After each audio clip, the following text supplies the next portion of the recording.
Welcome to Game Dev at Home's Character Basics Part 2. In this video, we're going to use out-of-the-box components to add control to the characters we built in the first video. First, we're going to ensure that the proper input gems are enabled for our project. Next, we're going to add the needed entity components to our character. We're going to include a script from the starting point input gem. We're going to repurpose the chicken controller script. And then lastly, we're going to rename our walking fragment and our mannequin setup. Let's get started. Start by opening up Project Configurator. Search for Input. And first you want to ensure that this Input Management Framework gem is enabled. This gem adds the input entity component that we'll be taking advantage of. And you also want to ensure that the starting point input gem is enabled. This gives you the out-of-the-box Lua scripts to handle input from your input bindings. Next, open the Lumberyard editor. And let's create a blank entity. Let's call it Castle Guard _ parent. You'll find this naming convention used in the starter game. Next, we want to create a component entity based on our character definition file that we created in the first video. So let's go to the asset browser and let's drag out our Castle Guard. Let's go back to the entity outliner and let's make this character guard entity a child of our parent. And this is really just for housekeeping purposes. Now let's start to build up our component entity. First, let's rotate our character so we can get a better look. And we're going to add our input component. On the input component, you need to select the input bindings. We're going to use the input bindings that come out of the box. Let's select that. Now the input bindings file creates a map between named events and input from the keyboard, the mouse, or a gamepad. Next, let's add a Lua script component. It's going to activate when we hold down the movement keys on the keyboard. So let's add Lua. And we want to browse and select the held.lua file. This is part of the starting point input gem. The purpose of this Lua script is to take events coming from the input notification bus and to put them onto the gameplay notification bus. It's the events from the gameplay notification bus that are going to be handled by our controller script, and that's going to tell us how we should move our character entity and which animation should play. So this script really is just for marshalling events from one bus to another. We need to configure this Lua script with an incoming event name. This is the name that's coming in from our input bindings. And then we need to provide an outgoing event name. And this is the name of the event that's put on the gameplay notification bus. Now, the incoming input event name should match the event that's defined in the input bindings. So let's take a quick look.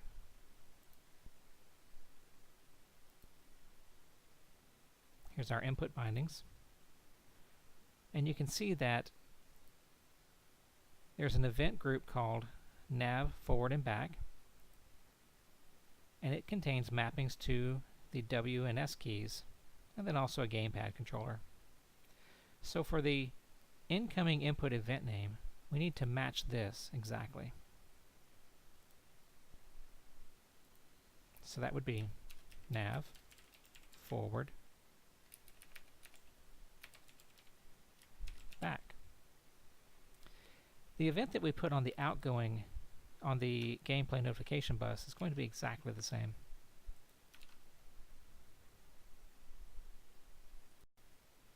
Next, we need to repurpose the example chicken mannequin controller script. You can find that in your projects directory under scripts, components, and you can see the chicken mannequin controller SM. The SM means that there is a state controller machine inside of this. So let's grab this and make a copy. And let's rename it. We'll call it Castle Guard Controller SM. Our Castle Guard controller script has 3 responsibilities. First, it's to receive input events from the gameplay notification bus, and then to move our entity accordingly. It also tells the mannequin setup which animation should be playing and transitions between the animation states, such as from idle to walking and from walking back to idle. The last thing it does is it moves the position of a camera. Now, the camera is very simple and really only follows behind our character. So let's add the controller script to our entity.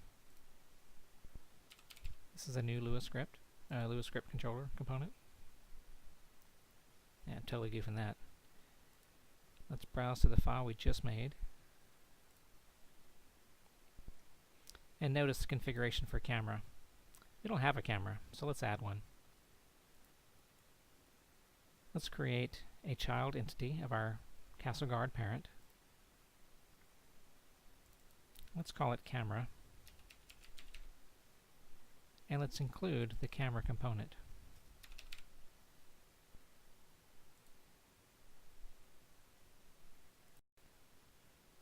Let's move our camera component into position and associate it with our Castle Guard controller.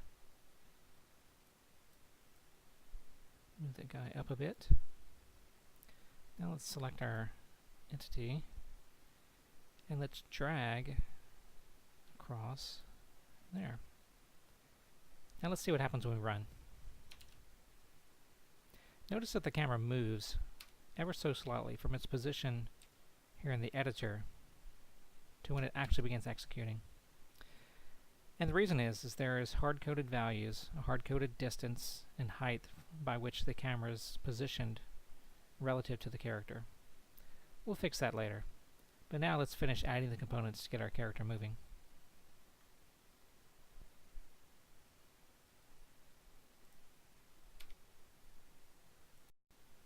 First, let's add back the mannequin components.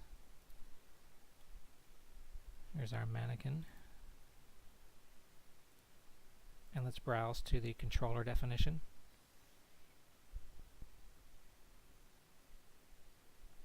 There we go. Let's add the mannequin scope context.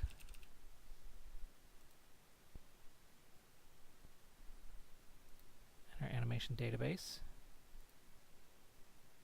Okay, looks good. Okay, let's start the game and see what we have. Immediately you notice that the character goes to the idle animation. And that's because in our script, our controller Lua script, idle is the default state. Let's see what happens when we press our movement keys. W, S. So we can see that the character transitions to the walk animation and then back to idle. And that it orients itself. But for whatever reason, we're not moving. Usually that's a problem with physics. So let's exit this. Let's check our entity. Yeah, we have no physics component. So let's add our character physics. Okay, let's try it again. Oh yes. Good. We can walk forwards and backwards.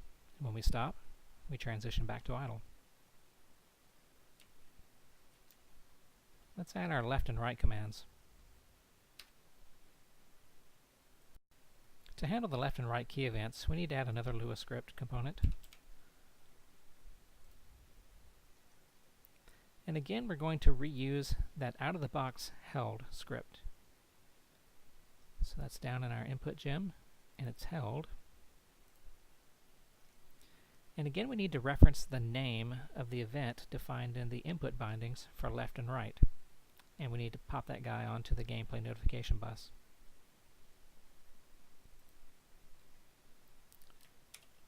The event that's defined in input bindings is nav left right. Let's copy that.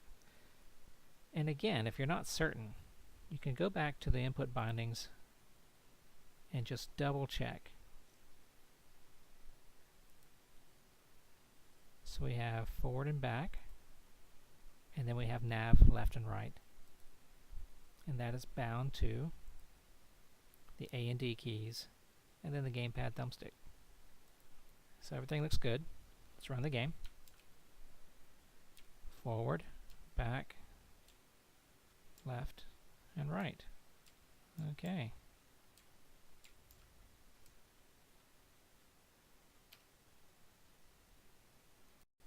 The last thing I want to do is I want to adjust the camera position so that we kind of get a 3/4 top-down view. Now the camera position is adjusted in code. So regardless of how I move the camera in the editor, for instance, if we grab this guy, if we transform him up and run the game, you'll see that the camera pops back down into an almost parallel. So this is something we can change either in code or in the properties. So let's change that. Let's click on our CastleGuard entity. Let's find the Lua script where we have our controller bound, and we find the camera follow height. Let's change that to 5. Okay, now you can see we're above our character, but we're not quite looking at him. So let's do a little bit of a rotation. We get sideways, and we want to kind of look down. Okay, that is much better.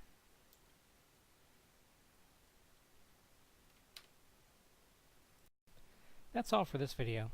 Again, thanks for watching. Be sure and join us in the community-driven Amazon Lumberyard Slack, or you can check out my blog on video games, or you can just send me an email. Thanks a lot. Hope to see you next time.